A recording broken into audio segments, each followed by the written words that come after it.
In this tutorial, I'll show you how to create a multi-language website in Webflow using localization.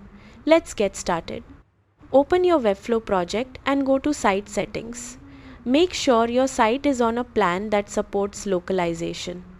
In Site Settings, open the Localization section and choose your primary locale, which will be the default language for your website. Add the additional languages you want to support. Webflow will create a separate localized version of your site for each language, allowing you to translate pages, CMS content, and other site elements.